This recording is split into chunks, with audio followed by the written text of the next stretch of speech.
NASA has released new images of Earth from the Artemis program, and they are absolutely fabulous. Seriously, our planet floating in the darkness of space is one of the most fabulous sights humanity has ever captured. But of course, within about 7 minutes of these images appearing online, someone typed fake. Let's explore this.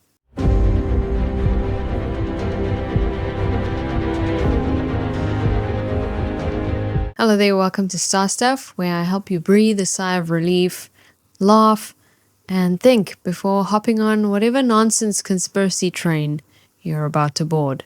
So today we're going to look at these new Artemis images of Earth, why they look the way they do, why some people think something strange is going on, and why the actual explanation is far more fabulous than any conspiracy theory. First, a little context. NASA's Artemis program is designed to return humans to the moon and eventually push deeper into space. But along the way, something wonderful happens.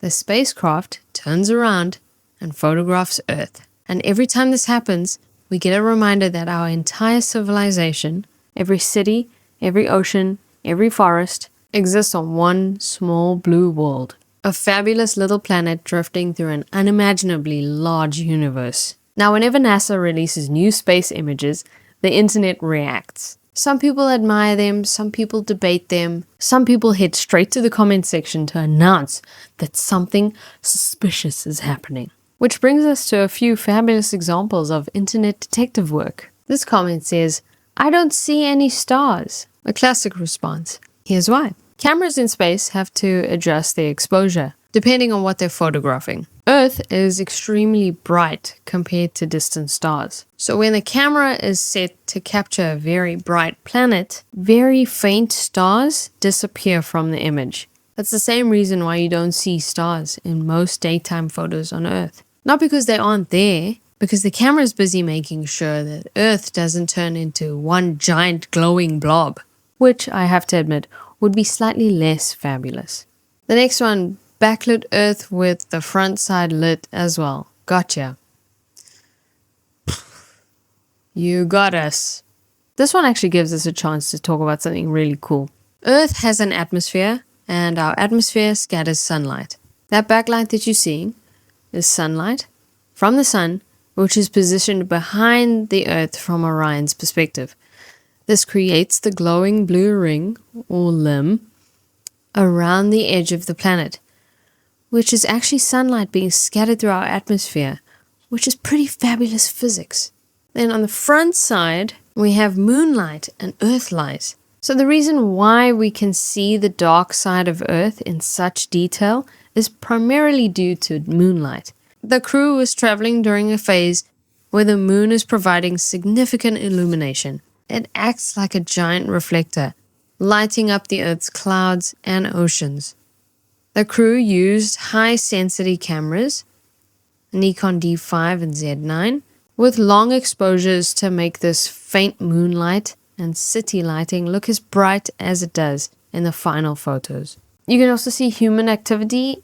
Many of the images also clearly show the electric lights of cities, like those in Spain and Portugal, twinkling on the dark surface. You can also see natural glow. The images also capture the green aurora at the poles and faint zodiacal light, which is sunlight reflecting off space dust, which are only visible when the bright day side of Earth is hidden. The next comment says, "Images, remember.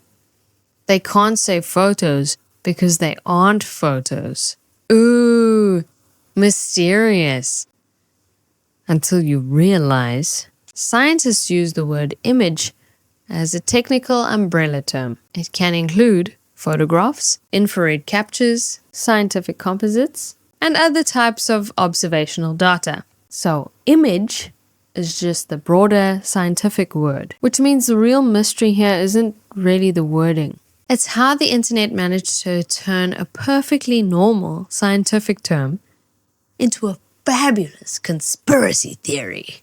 There's another thing people often notice in Artemis photos. Sometimes Earth looks huge, sometimes it looks smaller. And when that happens, someone inevitably declares, "Aha, the scale is wrong." But what's actually happening is something photographers understand immediately: distance and lenses. When a spacecraft travels toward the moon, it moves about 384,000 kilometers away. At that distance, Earth still looks large in the sky, but not giant. So depending on how far the spacecraft is when the image is taken, Earth will appear slightly different in size. And then there's the lens. Spacecraft cameras use different lenses for different purposes. Wide lenses capture large scenes. Zoom lenses focus on distant objects. If you take a photo of the moon with your phone's wide camera, it looks tiny. But if you zoom in, suddenly the moon looks huge. The moon didn't change.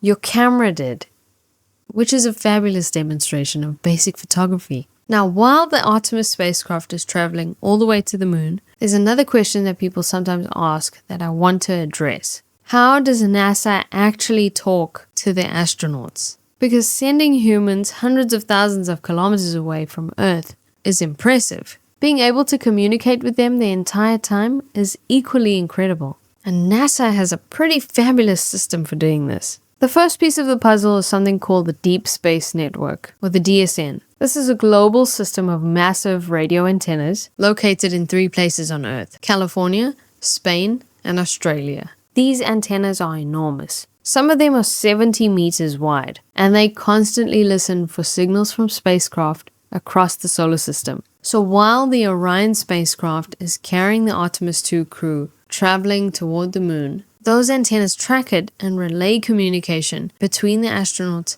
and mission control. Remember, the moon is about 384,000 kilometers away. That's more than 200,000 miles. So every message the astronauts send has to travel that distance through space and then come all the way back. But radio isn't the only technology NASA is using anymore.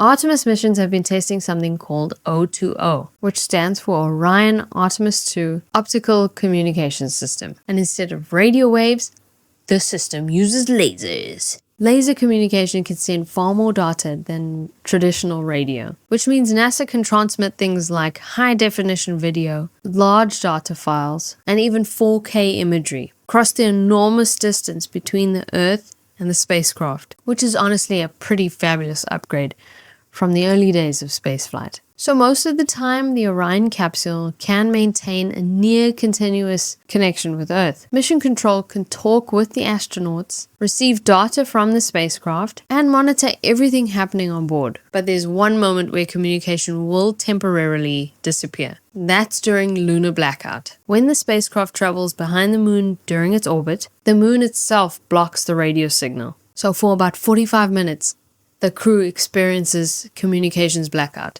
Mission Control can't talk to them and they can't talk back. But once Orion comes back around the other side of the moon, the signal reconnects and communication resumes. So when you see the Artemis spacecraft sending images of Earth or the moon, or the astronauts talking to Mission Control from deep space, remember that all of it is traveling hundreds of thousands of kilometers through enormous antennas and now even laser beams. And honestly, the fact that we can send voice, data, and video across that distance is just another reminder that modern space exploration is pretty fabulous. But honestly, the most important thing about these Artemis images isn't the debate around them. It's the perspective they give us. Because when you look at Earth from space, you realize something extraordinary. Every story in human history, every discovery, every civilization exists on that tiny blue world. And the fact that we can send spacecraft into deep space, turn them around, and photograph the Earth is one of the most fabulously impressive achievements humanity has ever accomplished. And honestly, that's far more impressive than any conspiracy theory.